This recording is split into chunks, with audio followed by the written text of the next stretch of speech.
Friday,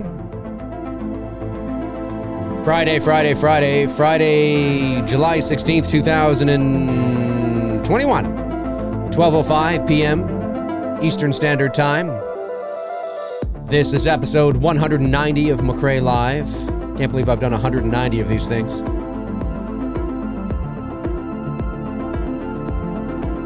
It is,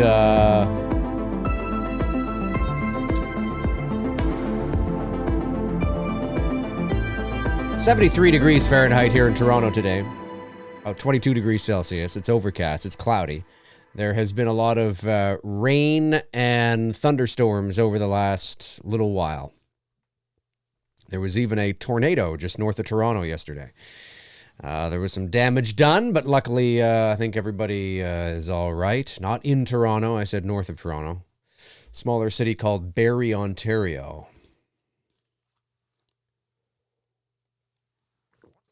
All right, let's talk about this. Let's talk about Chucky.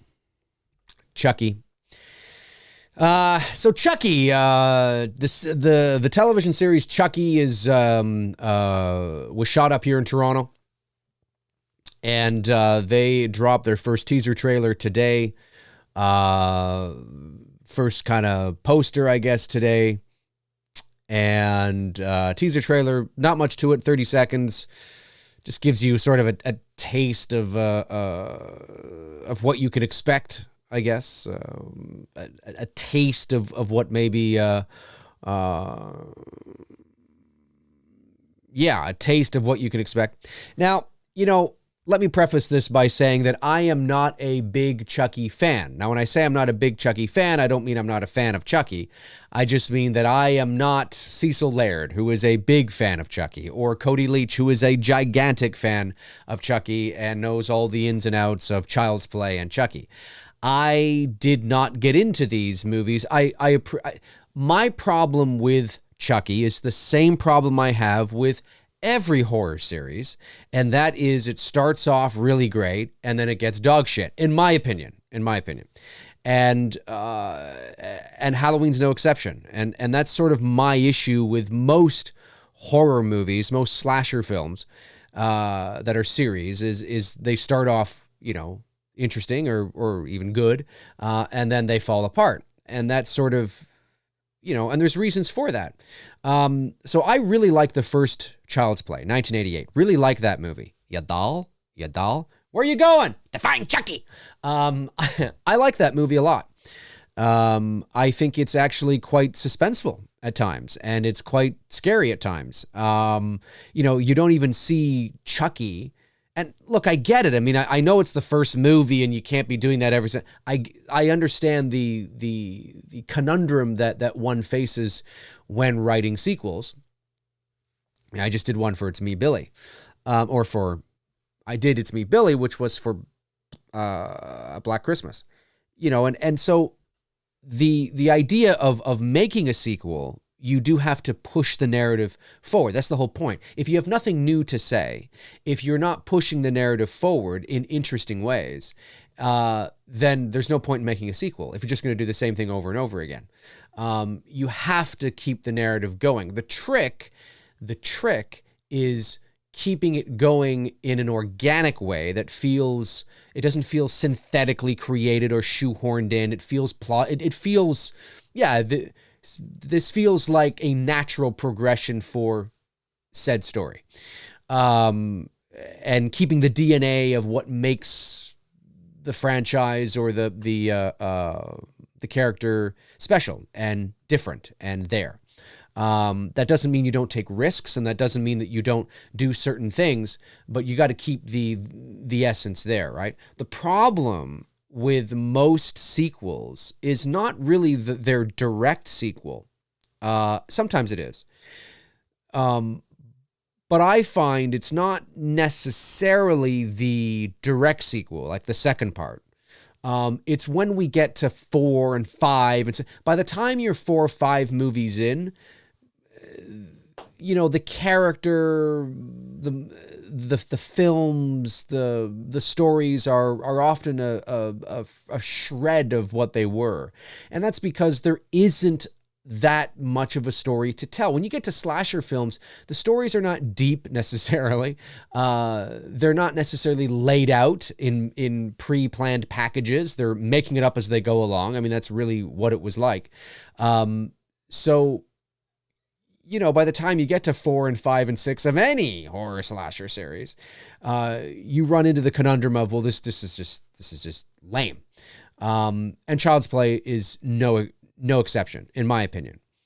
Although when you have other people who really love it, they can pick out the stuff that they like and that they don't like. So the first Child's Play I really like. The second one I think is a decent sequel, and it's arguably people's favorite.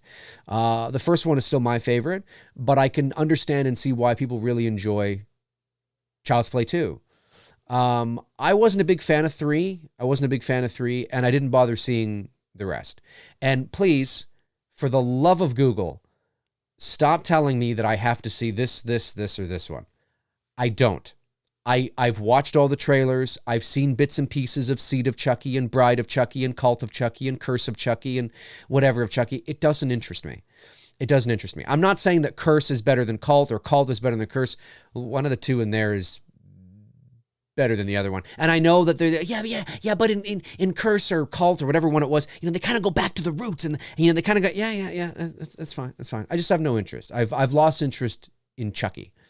And that's my opinion. You don't have to agree. If you don't agree, that's fine. That's fine. You don't have to agree. But I need more than a, no, dude, you got it. I've seen bits and pieces. I've watched clips online and I'm like, yeah, this just doesn't, you know, I mean, it doesn't feel, it feels better. It's just not enough for me to actually take the time to sit down and watch it. Okay. To be fair. But I have that issue with a lot of horror films, a lot of slasher films. I lose interest. I lose interest in the character. I lose interest in the mythology. I lose interest in the series, in the franchise. That doesn't mean that my interest cannot be reignited. But it's going to take something pretty damn special to reignite my interest in Chucky. That's me. But I am a big fan of Child's Play 1 and 2, for sure. I like those films a lot. My issue with Chucky as a horror character is I think it's inevitable, as a lot of these horror slasher characters are, it's inevitable that they sort of, you know, the longer they go on, they become caricatures of themselves. And that first Child's Play was legit scary, you know, and although it's a doll, you bought into the fact that these human beings had trouble with it. You know, that Chucky was somehow stronger than them, you know, overpowered them. And I guess you could use the excuse, well, it's a possessed doll and it's the fucking doll and it's the power of the, you know. I get it. But the longer that goes on, I find Chucky just like this annoying fucking kid in the back of the class you just want to punch in the head. Like, that's kind of how I feel about it. Like, just that kid in the back of the class you want to take out to the schoolyard and punch in the face because he's just a bully, just a fucking idiot. And that's sort of, I think, what I got turned off by. Chucky was no longer scary. I just wanted to beat the shit out of Chucky. You know what I mean? And so that's kind of my problem as it went on. But nonetheless, there is a new television series. Well, no, actually, this is really television. I usually put television in quotes because I'm usually talking about streaming shows. But this really is a television series. This is not streaming. This is Sci-Fi Network. The Sci-Fi Network. Don Mancini is back for his Chucky TV series. Child's Play aficionados, PhDs in Child's Play can correct me if I'm wrong, but I assume they took Chucky to the small screen because there's nothing left for him to do on the big screen. They didn't take this. I don't know if they tried to get this on Netflix or not. I don't know. And that's why the title of this is really, you know, what's left for the character. And I sincerely mean that. I mean, I want to refer to, you know, my Child's Play experts out there that what is left for the character that isn't just a recycled, repackaged thing that we've already seen before. And that's, you know, I don't know. And again, I don't profess to be a Child's Play expert, some people out there may think, well, if you haven't seen anything past Child's Play 3 and you're not, open to watching anything else, well then fuck you. Fuck you, Dave. How would you know? Fuck you.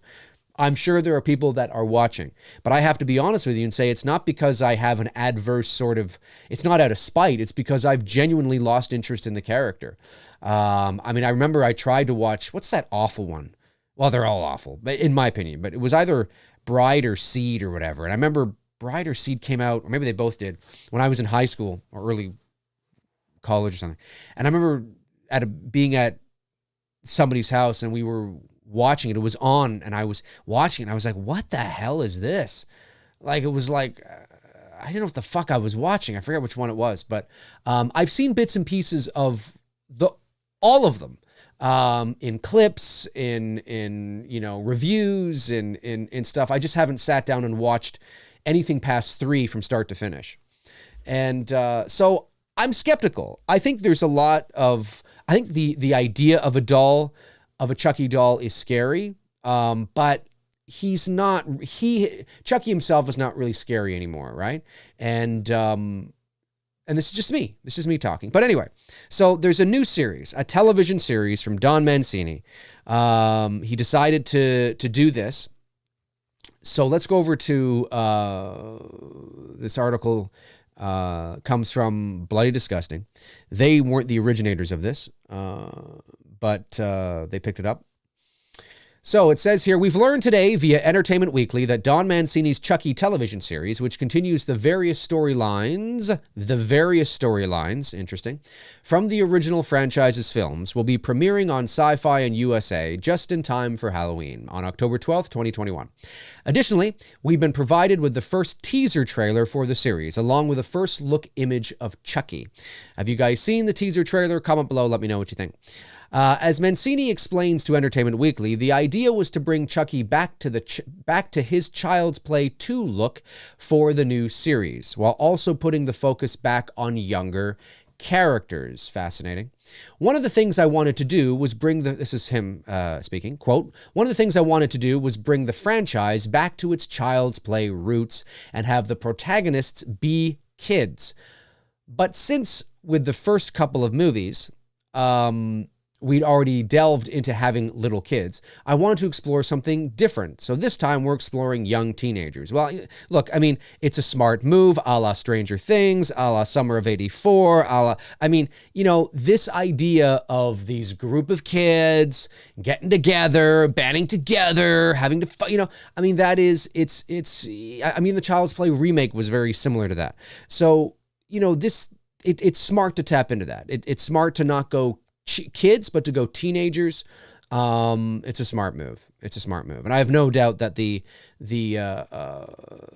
patterns of what is successful today probably factored into that. Mancini tells Entertainment Weekly this afternoon. He continues, over the years, I've heard that the consensus fan favorite among all the movies is Child's Play 2. I think one of the reasons for that is how Chucky looked in that movie and how the late director John Lafia, who passed away last year, shot Chucky. Okay, Chucky fans, do you agree with Don Mancini?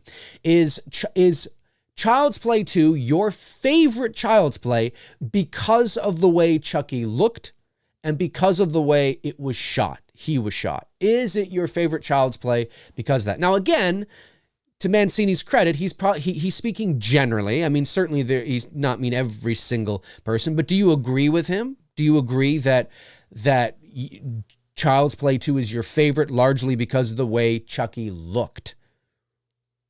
Is that why it's your favorite? Let me know.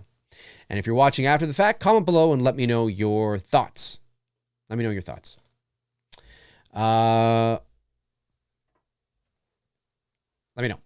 Let's see here. Our goal with the series was to bring Chucky's look precisely back to that. Tony Gardner and Peter Shevako, there's a few different ways you could probably pronounce that. Shevako?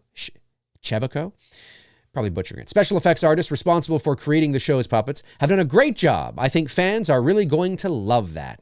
Mancini also explains that a broader Chucky universe is being created with the series, with plans to potentially, now this is the key word that I want you to look in. I want you to look here. Where are we here? This word right here. Okay. Mancini also explains that a broader Chucky universe is being created with the series, with plans to potentially, that means possibly, that means maybe, that means hopefully, that means not necessarily, make more seasons and or more movies in the future. So this statement from Don Mancini tells me, and understandably so, I mean, usually I assume sci-fi wants to see how this does. What are the ratings going to be like? What's the reception going to be like? What are fans going to think of this? If this turns out to be a big pile of dog shit, obviously, you know, plans change. Plans can change, right? So, you know, for you Chucky fans out there that might be thinking, well, wait, so there's no plans to... No, there are plans, but it's kind of a wait and see sort of thing. Whether or not this is going to be something that takes off. And what I find interesting and what I hate personally, and this is primarily probably because I don't watch television. When I say I don't watch television, I don't watch a lot of shows, right? So I find this annoying. If I was a big but if you're, hey, this is just me talking. I find it incredibly annoying to do a television show and then do a movie, having to make sense of the television show. To me, it's up there with doing a movie, and then when things don't make sense in the movie, you have to write a book. Or no, oh, it's in the book. It's like, I don't want to have to fucking read a book in order to be able to make sense of what I just watched.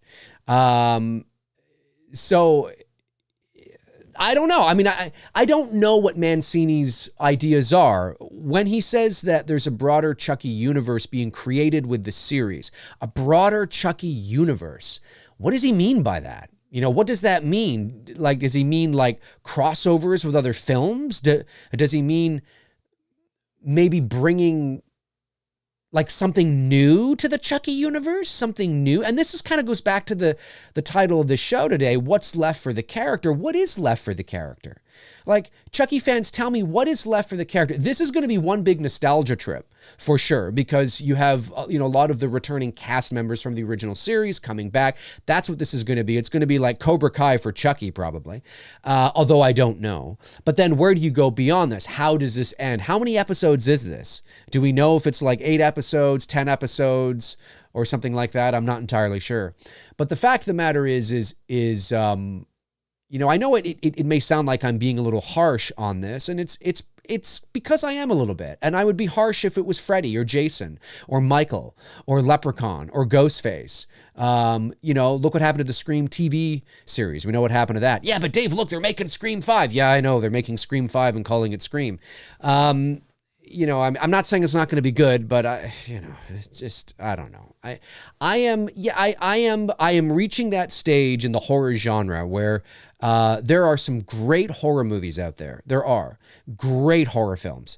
But I guess I've got to the point where, you know, revisiting these old franchises, I'm always optimistic. Like, I always try to be optimistic, but I'm cautiously optimistic. I'm very skeptical, and I've learned to be skeptical because if you're not skeptical, you're gullible. If you believe everything that comes out of, and I know the political cinematic rhetoric I know the game that is played, the PR game that is played. With statements, you know, that people say and they mean this, whatever. And how many times have you heard, no, we're going back to the roots. We're going to do this. It doesn't mean anything at the end of the day. It's just good PR. And now it can mean something, right? You could go and watch a movie or a series that has gone back to the roots and it ends up being great. But that statement in and of itself means nothing, because there's been so many times that we've heard, we're going back to the roots of fill in blank, and it turns out to be shit, right? So, you know, it sounds nice. It's something you always say because it always sounds, it's the right thing to say. But it doesn't mean much at the end of the day.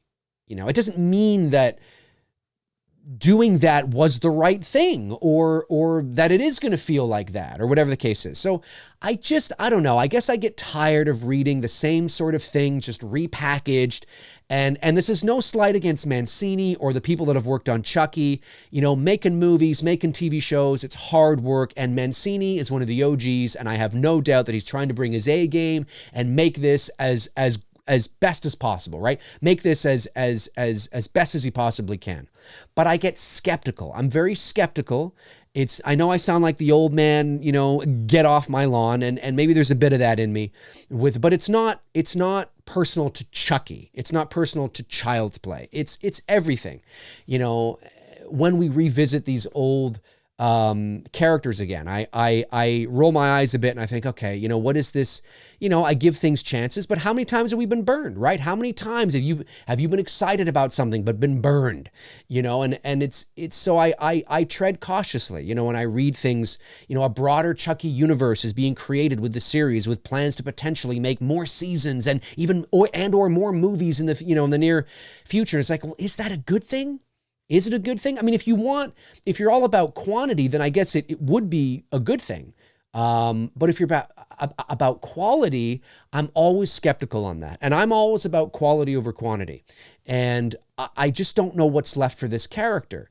You know, I see where the character's gone. I've talked to other people who are more knowledgeable in the Child's Play space than I am. And even they are like, yeah, you know, I don't know. I mean, you could do this. I guess you could do this or whatever. But then what is Chucky becoming? You know, and I don't know. I guess that's where I'm kind of what is left for the character, you know? And I put it over to you guys, to you Child's Play fans. What is left for the character? What do you want to see from this series? Do you want to see look, there's going to be a lot of nostalgia in this first season. And if it gets picked up for 2 or 3 or 4 more seasons, that's great. But this first season, definitely you're going to have people returning. I wouldn't be surprised if they Cobra Kai this shit. And what I mean by that is they see, and it's a smart move to do. It's a smart move to do, right? You know, this will be, you know, it's very much like what we did with It's Me, Billy, and our ending. I have no doubt that, well, it wouldn't surprise me if the last episode of the first season of Chucky ends on some big cliffhanger with some potentially, you know, some returning character that you desperately want to see that hasn't been in the first, you know, 8 episodes or whatever. And then you're like, oh no, we want more. But that's how you do it, right? You manipulate your audience. It is manipulation.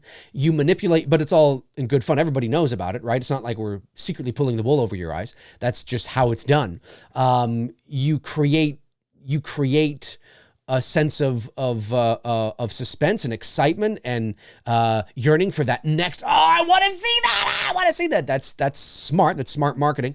And I suspect that's probably how the last episode of this Chucky series is going to end. Something like that. Maybe not, but it's probably going to end on something like that to get you excited about, you know, a potential second chapter or second season, excuse me.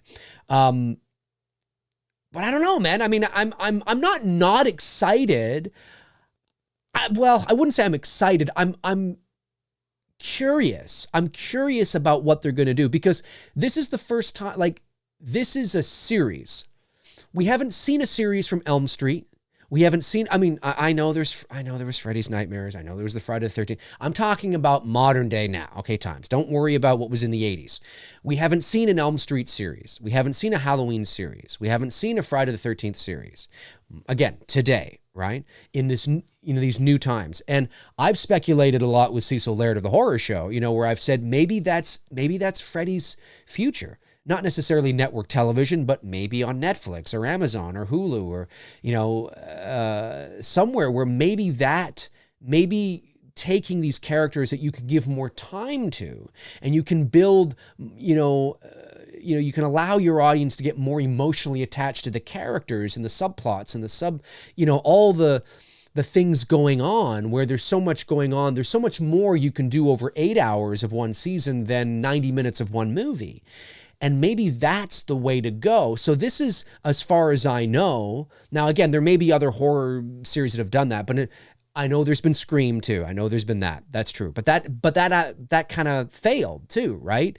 So, you know, I'm interested to know how Chucky's going to do. And if Chucky doesn't do well, let's say it's not very good, or it's okay, it's okay, but you couldn't care less whether they went on with it or not, right? Like, it wasn't something that maybe you hoped for.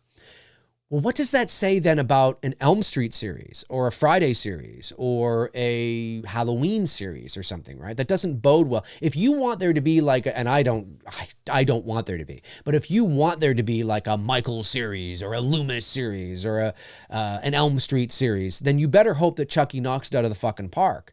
Because people pay attention to that. They follow trends, they follow patterns, they see what works, what doesn't, what people are engaged with, what people are not engaged with. Now, it doesn't necessarily mean that they wouldn't go ahead and do an Elm Street series or something like that. It depends on the reasons why one series fails, right? You know, there's a variety of reasons why a series may fail. But I'm interested to see this. The teaser trailer didn't do much for me. Mind you, there wasn't really a lot there. Anyway, before I continue to yabber on here, let me just finish this.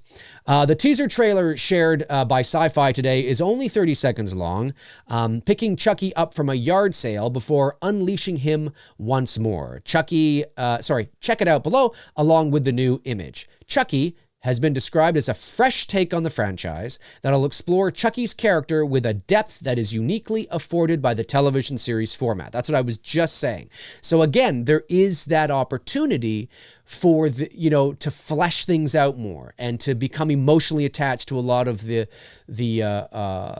what they're setting up. In the series, after a vintage Chucky doll turns up at a suburban yard sale, an idyllic American town is thrown into chaos as a series of horrifying murders begin to expose the town's hypocrisies and secrets. Meanwhile, the arrival of enemies and allies from Chucky's past threatens to expose the truth behind the killings, as well as the demon doll's untold origins as a seemingly ordinary child who somehow becomes this notorious monster. Chucky is executive produced by Nick Antenoska. Antenoska, I think is how you say that. Channel 0. So there it is there. Let me turn this down. We'll watch this, but I'll have it turned down so I don't get dinged here. I'll probably get dinged anyway, but here we go. I've already seen it, as I'm sure you guys have as well. Chucky at a yard sale. He does look very much like he did in the second one. She's like, "Oh, did somebody take a butcher knife?" And then he's got the butcher knife, and I mean, again, the production value, the quality, all that kind of stuff looks like what you would expect, right? There's your poster. There it is there. So yeah, I find this stuff fascinating. Like I just I'm pulling for it. I really am. I know it may not sound like I am, because I think when we live in a society where when you are but I would be talking about this if it was Michael Myers. And you guys know that Halloween, the original Halloween, is my favorite horror movie of all time. Michael Myers is my favorite horror character of all time. I'm hard on, and the horror genre is my favorite genre.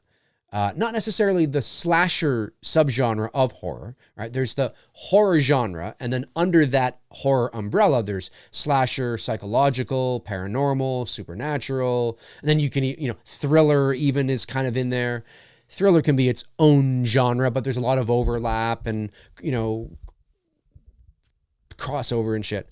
But I think it's important that people understand that I'm hard on the horror genre because I care about it.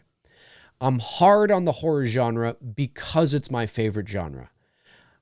I'm hard on certain franchises because I care. I know it, you'll hear me say, I don't give a fuck, I don't care what, I reserve that for specific things. Pay attention to what I'm talking about specifically when I say that. I don't mean it in a general sense, right? Yes, I'm a very difficult person to please because I have a certain set of standards that I think, that I wish more franchises would adhere to, because I think they would dish out better products, better stories, and ultimately have a better outcome. And you wouldn't need to be rebooting everything every 5 years, and you wouldn't need to be, recycling or repackaging shit. So I know that we live in a world where if you are a fan of something, there's an expectation that you just eat it up, or that you just come on here and you're like, no matter what. And I'm not that person. I've never been that person. I'm skeptical because I care. And although Child's Play is not my favorite horror franchise, it's not even in my top. Well, it might be maybe fourth, maybe. I don't know. Not even that. But I care. I recognize the importance of Chucky as it relates as a horror character. I recognize the importance of the Child's Play franchise as it relates to the slasher subgenre of the 1980s. He's an important horror icon in and of himself, and I recognize that. And I think the horror slasher subgenre would be a little less so without him. But I don't know what else there is to do, with the character, and I think that is why that's why Halloween erased everything and went back to the original. I think really at the end of the day with A Nightmare on Elm Street and Freddy, you would have to do that, you would have to either start over as a television. I really don't want to see Freddy start over as a film series. I don't think, because I think there's more of an opportunity today with streaming to really flesh things out, and there's so much there that you could use in the dream world. I mean, you could tell the first season. Cecil Laird and I have talked about this. You could have a first season of Elm Street where Freddy's not even there. Like, you tell the backstory of Fred Krueger. And then like at the end of the first season, that's when, he's burned or something, right? So that gets you excited for the second. There's so much, and that's like 10 hours, that's what's so great about that kind of stuff. So, anyway, I'm going off on a tangent, but the point I'm making is that I'm tough on things because I care. It's my favorite genre, and it's the only genre, one of the only genres where there's so much garbage. There's so much dog shit. There's so many bad horror movies. And every now and then a really good one comes along, and maybe this will breathe new life into Chucky. Maybe this series is going to be amazing, and this is where Chucky belongs. I don't know what else you can do with Chucky on the big screen anymore.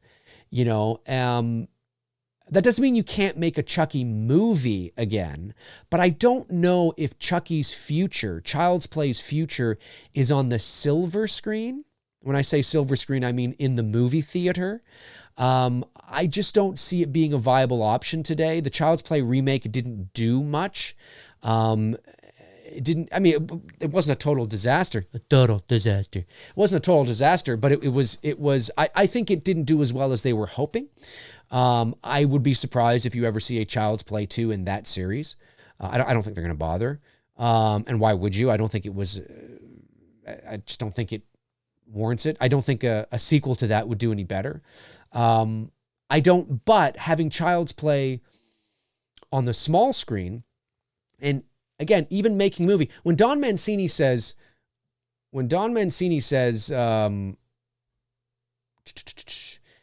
make more seasons and or movies in the near future. You see him say that right there, right? I don't think he's necessary. Like, don't take that to mean like, listen, I'm sure he would love to have Child's Play at the box office, and racking up, $80 million on a $10 million budget or something like that. I have no doubt that he would love to do that. And maybe you'll see that, but I don't know if there's a need for a Child's Play, a desire. a desire, right, to the general movie-going audience. And again, that's another thing that horror fans have to understand, is that a lot of horror fans, or you can tap into sci-fi fans too, Star Wars fans, Star Trek fans, live in a bubble. And we sometimes forget that these movies have to have a general movie-going audience appeal to them as well.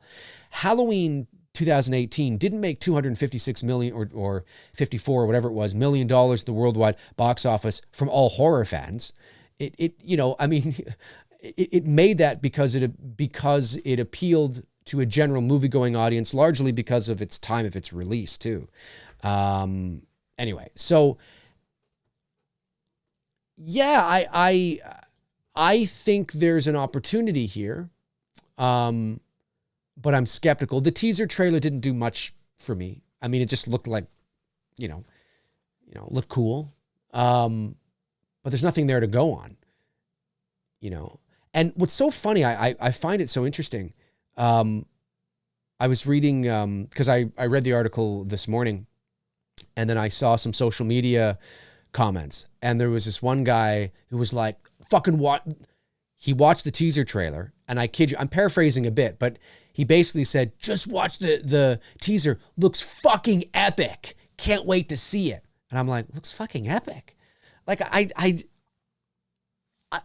looks epic. It looks like a teaser trailer for what looks epic? What are you talking about? There's 30 seconds of nothing. It's 30 seconds of nothing, really, at the end of the day. I think what has happened, and this is the sole purpose and the sole design of trailers, is the flashy presentation of trailers can often be misinterpreted as quality of product. And so it's very easy to make a bad movie look good in a trailer. It's very, so I'm not saying it's bad. I'm just saying I watched the teaser and I was like, okay, yeah. I mean, fast cuts, whatever, right? And I'm like, okay, well, this is Chucky, but it looks like you could have taken Chucky out and said it was Stranger Things season 4. And I've been like, okay, you know what I mean? Like there's nothing, it looks like I find that interesting. But again, in case you haven't noticed already, I tend to look at things through maybe a bit of a different lens than the average person does. And I'm hard on stuff, but I'm hard, like I said, I know it can be, I understand if some people kind of roll their eyes at me or whatever the case is, but you know me. And if you don't know me by now, you should, is that I'm tough on stuff. I'm tough. It takes a lot to impress me. It takes a lot to impress me. It does. And it's not because I'm trying to be an anal retentive bitch. It's because I've been burned so many times that when I see something, I'm like, okay, well, yeah, okay. I'll wait and see. It looks good. Looks fun. Yeah, looks fun. The trailer did its job. But I need more than 30. It's not that a trailer can't be an accurate representation of the quality of their product. It can be. But I need more than this. I mean, it was cool. What's cool is to finally see something. Do you know what I mean? It's cool to finally see something. And I think that some people get caught up in that we haven't really seen anything. So to see something, some sort of footage from the actual show gets people kind of excited for what's more to come. And you'll get more, obviously, I would say probably in the next 6 weeks, you'll probably get a full-on trailer. Because if it's coming out October 12th, 6 weeks from now, you're right into September. So you'll probably get it, probably maybe even at the beginning of September, maybe sooner.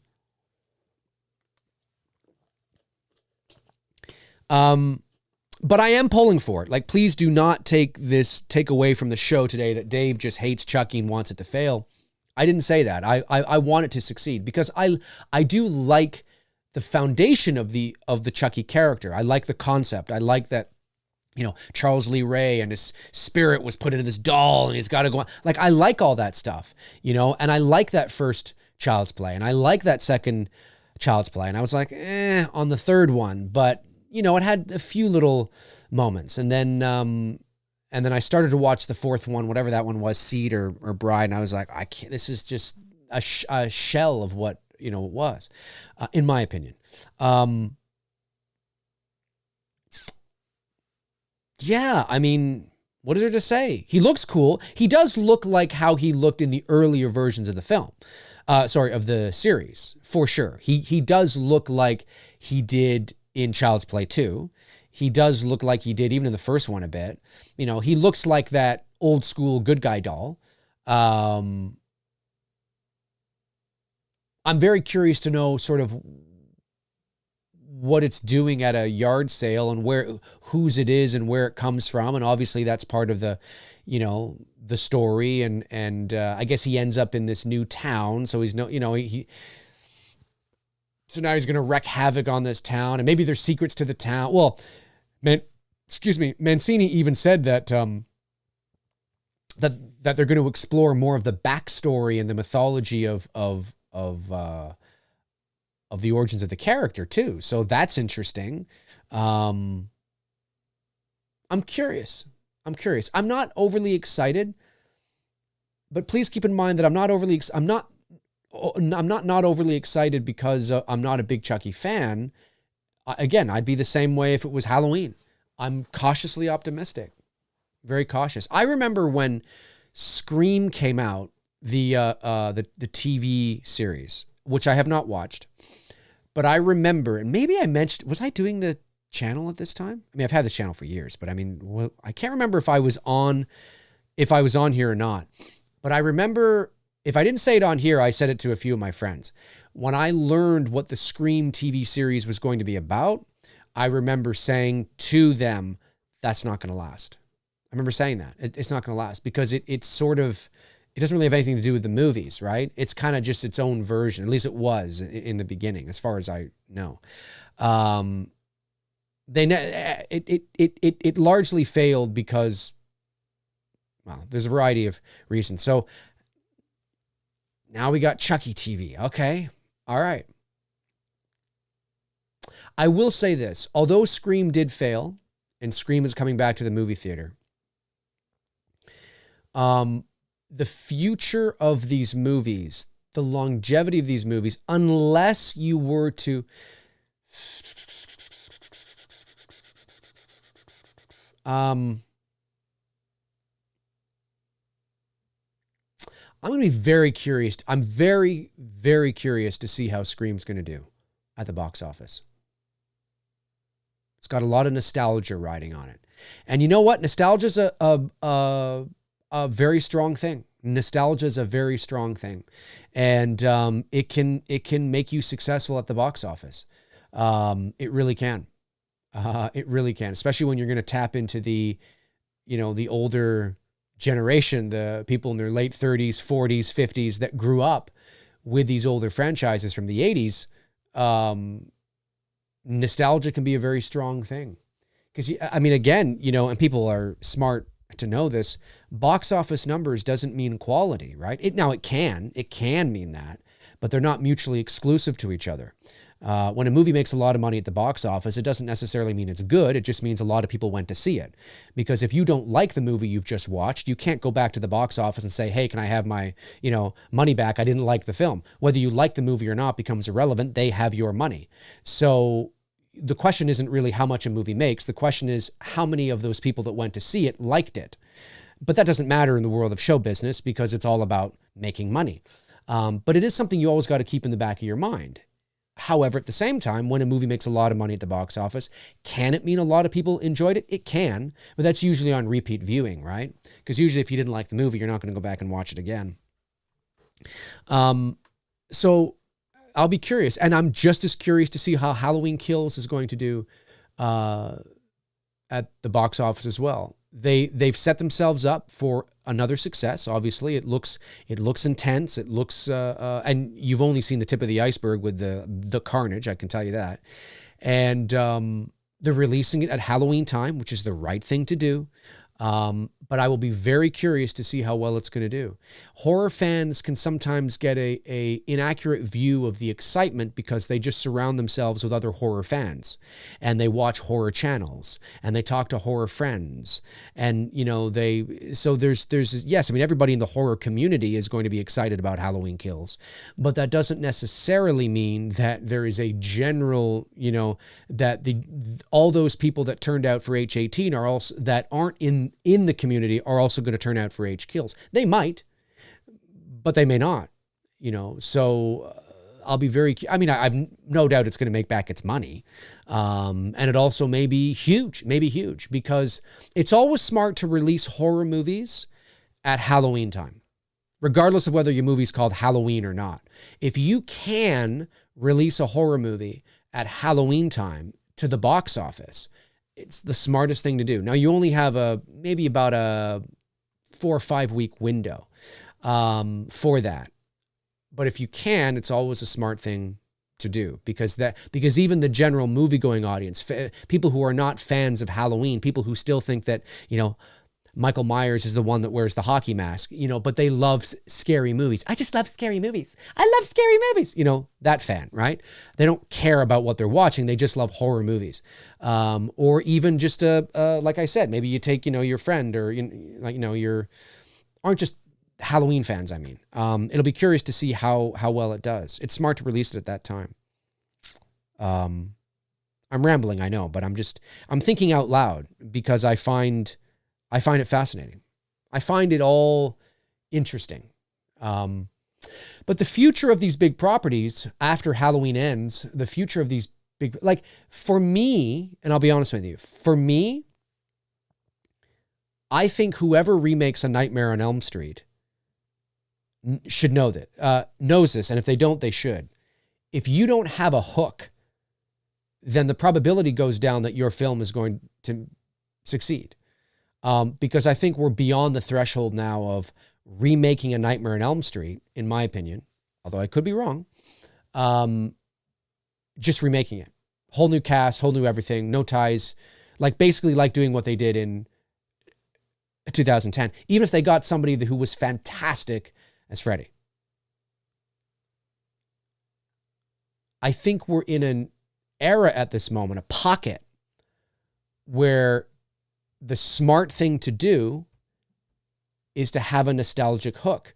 So you either bring back Robert Englund, which I don't want them to do, but that would get people in the seats. Heather Langenkamp, right? You pretend all the Elm Streets, maybe you do a direct sequel to 3. Pretend all the others didn't exist. Or maybe you retcon 3 and you do just a direct sequel to the original. That would get more people in the theater, I think, than just a remake again. You know what I mean? So if you are going to take Elm Street or even Friday to the box office again, that's what you have to do. There has to be some sort of tie and some sort of elimination of the bad movies. Follow the pattern of Halloween. I mean, there is no doubt that certain individuals will be paying very close attention to Halloween Kills' success or not success, or however well it does, this October. And if it smashes again at the box office, and it doesn't have to make $254 million worldwide. People, please understand that if Halloween Kills does not make $254 million worldwide, it does not mean it's a failure. If Halloween Kills makes $150 million worldwide, that is fucking phenomenal. That is fucking phenomenal for a slasher sequel. It's phenomenal. It's still a rip-roaring success, right? Because you have to remember that because Halloween 18 overperformed. I mean, it overperformed at the box office. So, you have to understand that it was a surprise to everybody. Holy shit, $250 million at the worldwide box office for Halloween 18? The hell is going on here, right? So if Halloween Kills makes 150, 160, 140, that's still a success for that film. People will be paying close attention, and then be paying close attention again to Halloween Ends.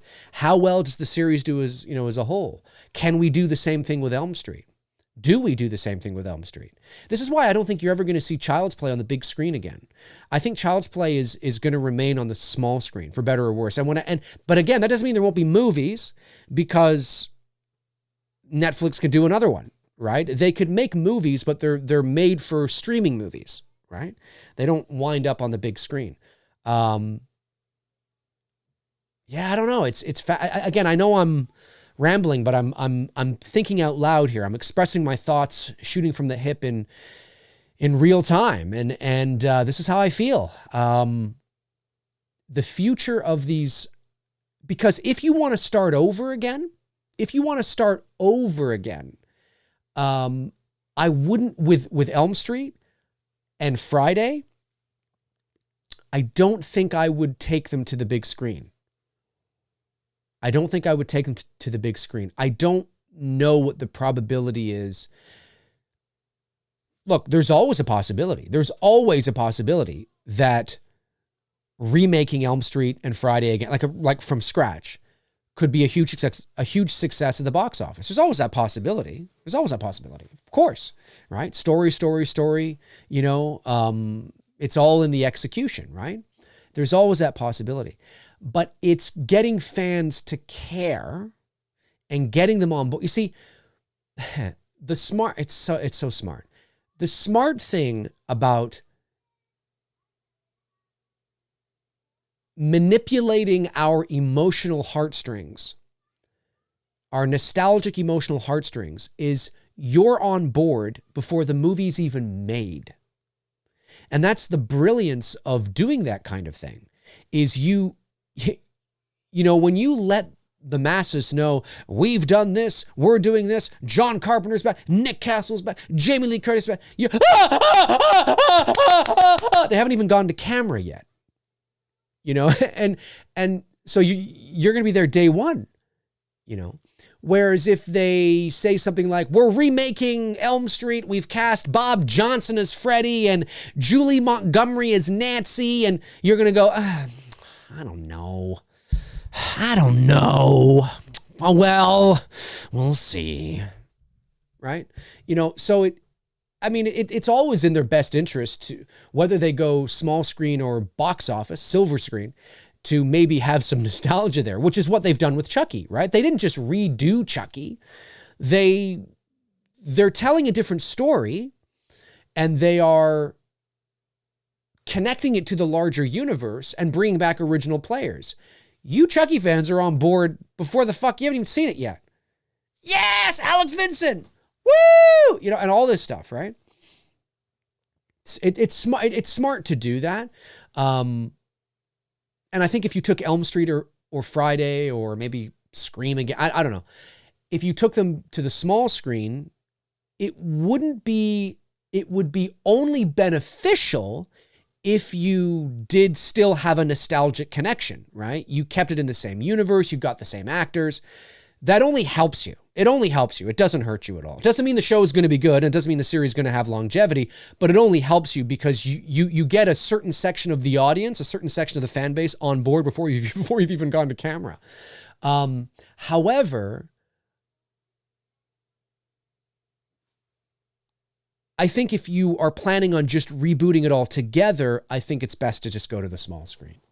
I don't know if Elm Street, like a complete and utter remake, without any nostalgic connection, without any nostalgic ties, without any nostalgic, you know, it can be done. It can be done. I'd be up for it. If somebody wanted me to do it, I'd be totally up for it. I'd be totally up for, you know, producing something like that. But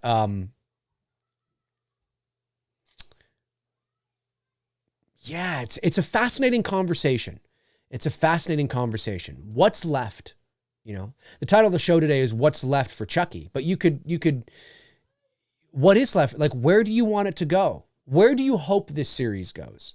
And listen, I'm not saying there isn't more. I'm not saying there isn't more oil in that, you know, in that well, or water in that well. I'm not saying there isn't more that you can get. I'm not saying that. I'm just saying that where do you think it should go? Child's Play fans, Chucky fans, comment below and let me know. Where do you want this to go? Where do you want it to go? You know, Elm Street fans? Do you want a remake? Because I don't subscribe to this at all, but there is a large portion of Elm Street fans that say Robert's Freddy or nothing. It's like, well, then let's just do nothing then. Because, I mean, he's 74 or 5 years old. Like, I guess, come on, right? What's next? I don't know. What's left for the character? Where do you go with Chucky? Of course, we really don't, we haven't seen it yet, right? So maybe, and again, maybe this will be fucking amazing. Everyone's like, have you seen Chucky? Yes. Or is it just Chucky's greatest hits with an interesting story to complement it? But at the end of the series, you're like, yeah, okay, well, I'm done. Like, I don't really need any more. I don't really care. Because that could happen too, right? And again, I'm not saying they're just recycling old storylines, but they are connecting it to the larger universe, telling a new story. Well, that new story better be good. I don't know. It's fascinating. I find it interesting. Let's go to the chat room and see what you guys are saying there. But those are my first impression thoughts. I am pulling for it.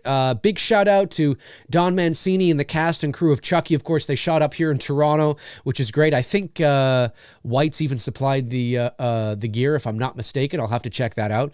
I'll ask Bruce if they did or not. But big shout out to them. Making movies, making episodic television is not easy. And it's very, very difficult, and nobody goes in to make something bad or poor. And so I am pulling for it. I want this to be good. I am definitely going to tune in and watch a couple of episodes because I want to see where it goes. And I want to see, and then I will sort of refer to my Child's Play friend experts out there to what they think. But I'm pulling for it. I definitely am pulling for it. Super chat, I think I got all of them. I think there's only one that came in. Super chat comes in from Daryl, sends in $4.99 and says, would love two dudes watching Curse and Cult of Chucky, please. Don't let the rep of Bride and Seed block you from enjoying Curse and Cult. They're worth watching. Well, I started watching one of them, either Curse or Cult, and I lost interest. So I don't know which one it was, but it was either Curse or Cult, and I lost interest. So that doesn't bode well for that possibility. But I have to find out which one it was. Corey Dean says, if they're going old school, why do they keep marketing Chucky CGI instead of practical? Always CGI. I hate it.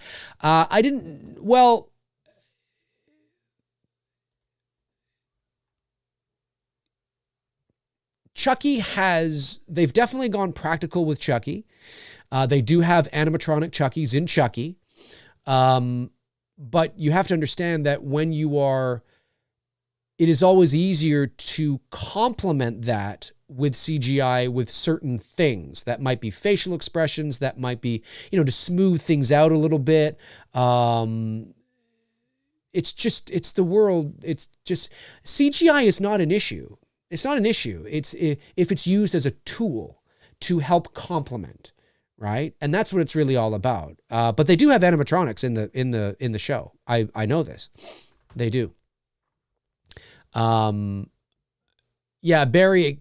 kicks ass, says CGI stinks. I disagree. You'd be surprised how many things you love that have computer generated imagery to them. When you think something is all practical, sometimes it's not. And it's all about, I think making a blanket statement saying CGI stinks is not accurate. Without CGI, we wouldn't have the amazing visual effects that we have today. The problem lies in when films rely on CGI. When CGI is solely used with no practical implementation whatsoever, and therefore it becomes the compositing doesn't look like that creature or that snake or that whatever is actually physically in the space with the actors. There's a separation. It doesn't quite look authentic. But if you can combine CGI with practical and you're complementing it, so you have a physical creature, but you're complementing it with the teeth, or you're complementing it with certain things. And it all depends on the visual effects company. I mean, we have to remember too that the gold standards, of course, is Industrial Light and Magic, and Weta Digital too is even in there as well. But they're not the only visual effects houses. They don't do everything. So I mean, it's and in a lot of cases, films will have many visual effects houses that will work on their films. So it's, especially when you're talking about the much larger, like Star Wars, Marvel, there's a lot of visual effects companies that will work on a major motion picture, not just one. You can't rely on just one. There's too many visual effects shots to rely on one company. You have to outsource. Now, Industrial Light and Magic or Weta may be spearheading it, and they may be the sort of the overseer of it all. But there's it's the same with animation, right? There's several visual effects houses or companies that will be on board in doing that. So in my opinion, it's I think when CGI is used correctly as a tool, it can be very complementary and work very, very well. Very, very well. Good Real Hunting says, I can't wait to see Kyle again. She is a very underrated final girl. Yeah, I'm looking forward to seeing Kyle as well. I think that'll be fun to see her. Like I said, I mean, I'm looking forward to seeing the show, what it produces, and where it goes. But I'm skeptical, as I would be on any horror, anything that is relating to something from my childhood. Now, again, I don't have the same emotional attachment to Chucky as, say, like Cody Leach does or Cecil Laird does. But I appreciate what Chucky means for the slasher subgenre of the 1980s, even though only one Chucky movie was released in the 1980s. It was the original, 1988. I recognize Chucky's place in the larger horror slasher zeitgeist. But it doesn't mean I'm going to be just as hard on Chucky as I would something that I like. Or not that I don't like Chucky, something that I am more emotionally attached to, I mean.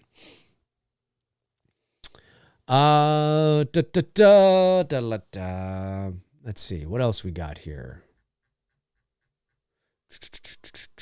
What else we got going on? Let me see if I can find somebody I have not seen, or what else? We got Gary Rangel says, Dave, do you believe Chucky has more story to tell than Michael, Jason, and Freddy? More story to tell than Michael, Jason, and Freddy.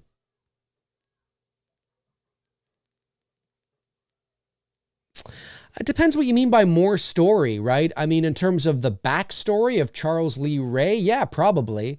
Again, Michael is the least. And this is my opinion, of course, but it's rooted and based in the foundation of the character. Michael there's nothing there. In my opinion, any backstory, any reason, the why to Michael, who gives a fuck? Who cares? That's why Michael works so well. The second you open the door to the reason Michael's doing shit and you start painting a picture of his past or the reason why he's the way he is, you're going to fuck shit up. There's, with Freddy, we know that he was a child murderer. And so you could tell that story.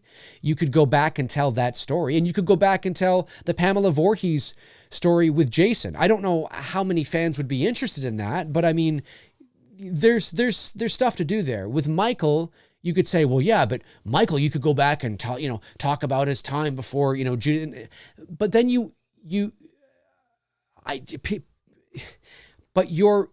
you're ruining what makes Michael work. Michael is not Freddy, Jason, or Chucky. We already know why Chucky is the way he is, why Jason is the way he is, why Freddy is we know that already. We don't know why Michael ticks. We don't know what it is. when you go back to the original inception of the character. So I just don't, I will die on the hill. I will scream. I will stand on a soapbox for the rest of my life saying, you do not need to know the why in why Michael is doing shit. That's what keeps you watching. The ambiguity, the mystery, the journey, feeling like you're on the cusp of knowing, but you never do. And like I said, many shows, you don't necessarily think of this consciously when you're watching the movie, but that's what's affecting you subconsciously. The mystery, the mystique, the enigma that is the shape. That has to remain there. It's irrelevant to why he's doing what he's doing. Now, the characters in the movie can be obsessed with that. Why is he like this? I don't know. We got to go back. We got to find out. We got to, because that can be part of their motivation, right? That can be part of the motivation to make a couple more films. You know, this journey that these characters are on. But they should never find out. They should never find out. And we as an audience member should never find out. That's what makes Michael work. With Freddy, on the other hand, I mean, we know why he's doing what he's doing. There is no, you know, I wonder why he's, you know, no, we know why. We know why. He's a child murderer. Now, there's room to go back into his world and look at a young Fred Krueger, you know, in his 20s or whatever. I mean, there's an opportunity there to do that. And that might make for an interesting story. Same with Pamela and Jason. You might want to do that. And Chucky as well, right? Maybe go back and revisit Charles Lee Ray's murder spree, revisit, you know, who he was as a young man and before he became Chucky. And that might be interesting for the hardcore fan. So I think there is more to tell in that sense. But you're going back, right? When I say what's left for the character of Chucky, I mean more about what's left for the character of Chucky, not Charles Lee Ray. I'm talking about sort of where do you go with this character now? Well, I guess we're going to find out. You know, we're going to find out. But then the real question is, at the end of this 8 or 10 episodes, or however long it is, I think it's 8, but I can't remember. Maybe it's a bit longer. What are we going to feel afterwards? Are we going to feel like there's definitely more to tell? Holy shit, is there ever more to tell? Right? I mean, nobody thought there'd be more to tell in The Karate Kid either, right? But look, right? So I don't know. You know, that's sort of where I am with that is kind of like, what are we going to feel at the end? Are we going to feel, I'm good? Or are we going to feel like, whoa, we need to know more, right? That's what it's really all about. So I mean, I think there's more to tell. But again, as I just said here, your question, Gary, is interesting because I just realized now that when I was answering it, I wasn't talking about Freddy as a dream demon. I wasn't talking about Jason as this zombie. I was talking about, and listen, if Vincent DeSanti, excuse me, is watching, he would disagree with me, of course, because of what he's been able to do with Never Hike Alone. But certainly what I've been talking about is the longevity of the character in Jason. I just realized in all 3 of those characters, I was talking about the backstories of who they were before they were who they became. So, because it's something we haven't seen before. You know what I mean? Look, you can always make stuff up, connect it to the larger universe, and it's either going to work or it's not, right? It's either going to work or it's not. It doesn't mean there isn't more to tell, but there has to be a restructuring. You can't just do the same thing over and over again. You know, there has to be a restructuring somewhere, you know, or there's just no point. There's just no point, you know. Let me see here. Let me just make sure I didn't miss any super chats. I don't think I did. Nope. That's good.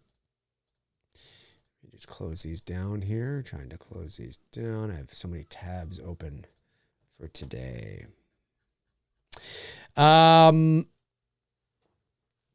Sound Painter Studio says, Freddy was a child molester and murderer. He needs no motive. Well, that is his motive. His motive is he's again, I don't want to get into this motive debate, but that is the motive. He's sick. He's sick. He's mentally ill, and he's obsessed with children. Now, I know some people may say there again. Some people might look to what you said and say, no, he wasn't a molester. He was a child murderer. Well, like I have said many times, it is noted that was part of his inception, was he was a child molester, but they held back on that because it was a little, you know what I'm saying? And you can't exactly market that to the masses, and certainly to kids. I mean, you know, kids in the 80s and even today are what? They're going to be dressing up as their favorite child molester. I mean, that's a tough sell, but you don't have to say it. As I've said many times, you know, people have argued with me, no, he wasn't a molester, he was a child murderer. And I'm like, okay, but, you know, okay, but it's likely that very few child-specific murderers, you know, guys who only kill children, have no other interest than just to kill. It usually goes beyond that. Usually men who murder children are also diddling the kids. Okay. I mean, it's not like, why would there be a fixed fascination on just murdering kids, but not murdering adults, right? Usually it's because there is a fascination, a sexual, inappropriate fascination with children. You know what I mean? And then of course you take it a step further and you murder the kid. So although it's not official that he's a child molester, you know, you don't have, it's not a reach. You don't have to go through many mental gymnastics to kind of read between the lines. And even, you know, you don't have to show him with the kids. You don't have to even say it or suggest it overtly, but it's between the lines. I mean, just calling somebody a child murderer is somebody obviously who has a fascination with, you know, teenagers and young children. So, but that is his motive. That is his motive. That would be provable in court. You know, what's the motive? Well, he has a sick fascination with kids. That's his motive. He needs to go after that, right? With Michael Myers, when we talk about lack of motive, we're talking about reason. We're talking about premeditation. We're talking about, you know, there is no rhyme or reason for doing what he's doing because we don't know. We don't know what it is. He's a predator. He's like a cat. He's just, it's instinctual. He's out there. He's killing, right? We don't know what that is.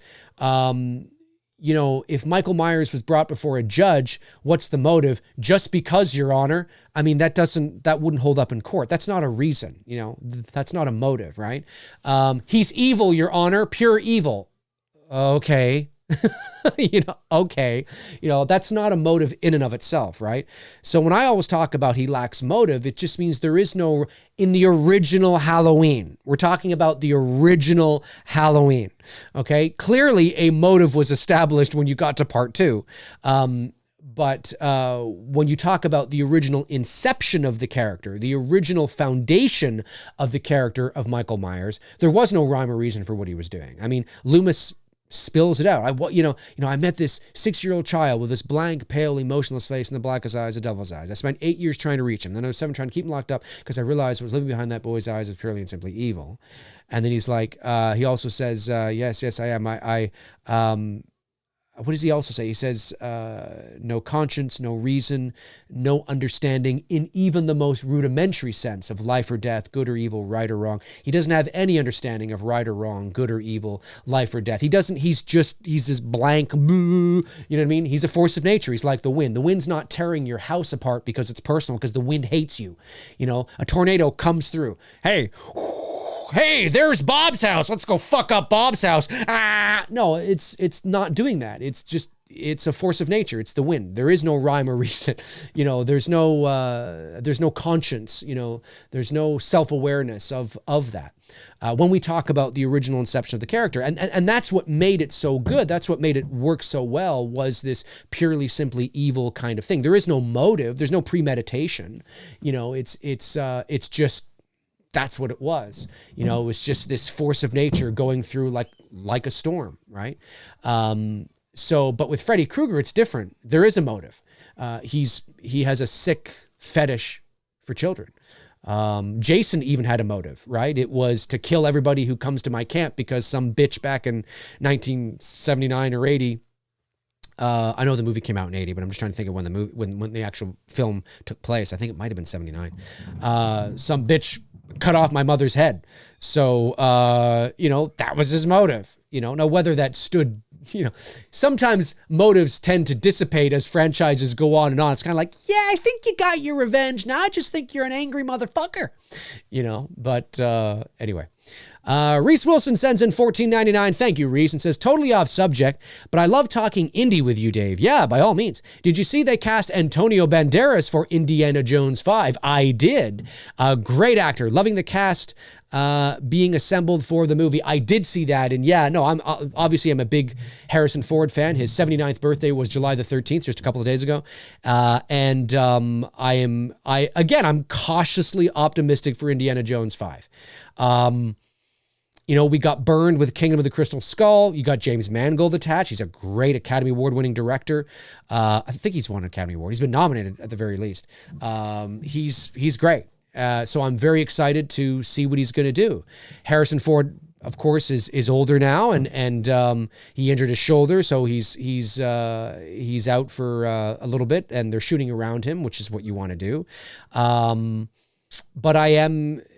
But look, to put talent into a movie, you can't go wrong. We don't know what his role is. We don't know how big his role will be, or whether he's just a fellow professor, or, if he's a bad guy, a good guy. For some reason, I have this feeling he's a good guy. But how big his role is going to be, I don't know. Is he a sidekick? The one thing I don't want is, which I didn't like in Indiana Jones 4, was there was Indiana Jones, and then he has like this ensemble cast. He had his son, he had Marion, he had Ray Winstone, he had Huxley, I think it was Huxley. He had like 4 or 5 characters, this ragtag tagging along with him. It's like, no, it's Indy and a sidekick, or Indy and like with Temple of Doom, there was Indy, Willie, and Short Round. So there was 2 others, but Short Round was a kid. So it kind of like complemented, it wasn't like 4 adults, I don't know. It's just kind of weird. So I'm hoping it's not like he's a sidekick with 4 other sidekicks, and, I don't know. But yes, I did see that.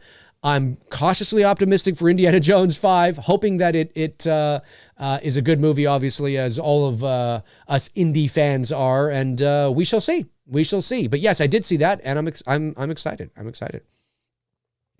Robert Thidoff says, Dave, did you watch the 90s TV series, The Young Indiana Jones Chronicles, when it was on ABC? I did. I didn't watch them all, but I did catch a few episodes. I think I even taped a few episodes on VHS. I did see that. Let me see what we're going on here.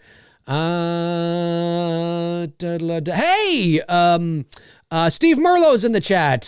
He says, hey, Dave, just wanted to say that the Sawyer Massacre hit our campaign goal, and we're now in demand. Congratulations, Steve. Steve, of course, is doing the Sawyer Massacre, which is a Texas Chainsaw Massacre fan film. He's had to run a few campaigns to build up the funds he needs to make this movie. They're actually shooting it in Texas, I believe, which is pretty cool.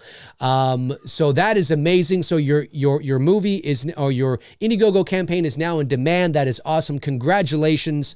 Amazing. I can't wait to see what you guys do with the Sawyer Massacre. That is going to be exciting indeed. Awesome stuff. Michael Meyer says, Dave, in your opinion, what makes a good villain?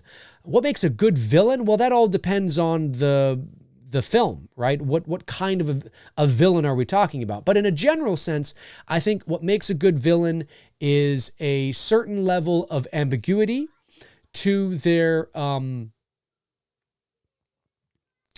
I can't say that. It depends. It depends. What makes a good villain? One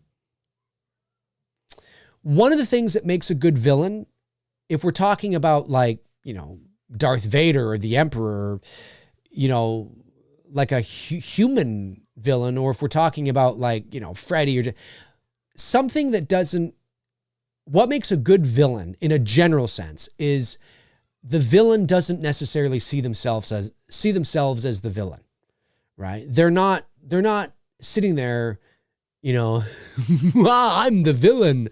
You know what I mean? Like, not at all. I think they truly believe in what they're doing. They believe in what they're doing, and they believe it is the right thing to do. That's scary. And that can be, there's many different levels of qualities and many different levels of villain qualities that make really good villains. And I would say that is definitely one of them. Somebody that doesn't see themselves as the villain. Freddy knows he's a piece of shit. Freddy Krueger knows he's a piece of shit. Freddy doesn't see himself as the hero. He's not sitting there thinking, I'm doing good. No, of course not. He's a piece of fucking shit. He knows he's evil, right? So that's a different type of villain. There's many different layers to villains and many different types of villains in different subgenres of film. So it really is it really is, what is our measuring stick? What's the bar? What are we measuring against? But in a general sense, to answer your question, I would say that somebody that doesn't see themselves as the villain is always a fascinating trait and something to explore. It's a layer that is quite fascinating. Quite fascinating. Let me see. Just want to make sure as we're wrapping up here, I didn't miss any. No. Good. Also, make sure I didn't miss any. Let's see here. I'm just going back to see if there's anybody I haven't got here yet. Somewhat dweeb, just somewhat though. As a Child's Play fan, I personally think the franchise is on its hind legs. The remake from 2019 was a good step forward into a different direction personally. Well, I agree with that. The only problem is that I don't hear anything about them following up. So the Child's Play 2019 may be a one and done kind of thing. Now, I don't, what did it do? Hang on a sec here.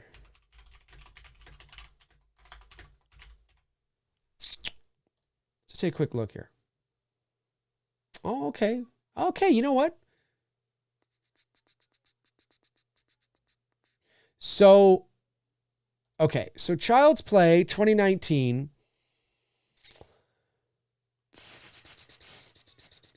made 29 million domestic, 15 million worldwide, 44 million. Let's look at this together here. So Child's Play 2019 made 29 million domestic, 15 million worldwide, 44 million haul on a budget of 10 million. Marketing 2030. It broke even. It broke even. That's not, see, the thing here is this, is that is like, what we're witnessing here is like 1980s numbers, right? Now, it all depends on your budget. A $10 million budget made $44 million. Okay. $44 million. Let's do Child's Play 1988. What? No. What are you doing? Child's Play. Okay, well, let's look at this anyway. 25 million, 50 million. That's Bride of Chucky from 1988. Made 50 million worldwide, 25 million. That's more for inflation, but so is the budget. I mean, when you look at what Chucky did, the 2019 film, it wasn't a disappointment in the sense of that it lost money. It didn't lose money. I look at it and I go, $10 million, 44 million worldwide. That's not bad. It's not bad. But I can't help but think that I think they probably would have wanted more. I can't help but think they would have wanted more. Maybe closer to 80, 70 maybe. But it's not a box office loss. Now, 10 million, you factor in another 10, 20 million. They probably spent total 30, 35 million. It probably broke even, barely, but probably did. But I don't know if Child's Play 2019's success, box office, because that's all that matters. I hate to say it, warrants them rushing out to do a sequel, because sequels statistically do less than their predecessors. So there is a high probability that a Child's Play sequel to the 2019 film would do less than 44 million worldwide, right? So, you know, that's sort of the conundrum we're in, right? Do you know what I mean? So, but I agree with you. When I watched the 2019 film, I enjoyed it. I thought it was fun. And it was a nice, that was a complete remake, and it was a nice, fresh new take. So maybe they still will. Who knows? Maybe they still will. But I can't help but feel that I think they wish they would have gotten a little bit higher. Not 100 million. I don't think the studio was thinking 100 million. But I think domestically they were hoping maybe if they achieved 44 million domestic, maybe. Do you know what I mean? And maybe 15 million worldwide. Maybe that kind of would have been a nice, like, hit the high 60s, maybe 70s. Low 70s, I think they would have been like, okay, maybe we do another one. 44 million worldwide. I don't know. I'm not feeling it. Just because of the marketing as well. Again, folks, you have to keep that in mind, that when you look at a film's budget, that doesn't include marketing, right? And usually you have to double, sometimes triple that for marketing. So they probably spent at least between 30 and 40 million total, you know? And so I don't know. I'm not really feeling it, but we'll see. I'm not feeling it, though. Josh McGrath says, Dave, whenever the courts let go of Jason and the franchise, how long will it be till we get a new movie? Because there was more than enough room for a movie between 2009 before the courts started. Well, that all depends on... It depends on what the journey and the process is for actually getting the film done. Is there a script ready to go? You know, do they want to fast track it? You know, who are they reaching out to? I mean, I would suspect that a good time frame would be a couple years, I think. I mean, if once the courts are settled, or the lawsuits are settled, I should say, from that moment, fast forward 2 years, maybe, you know, I can see that being a possibility. Maybe.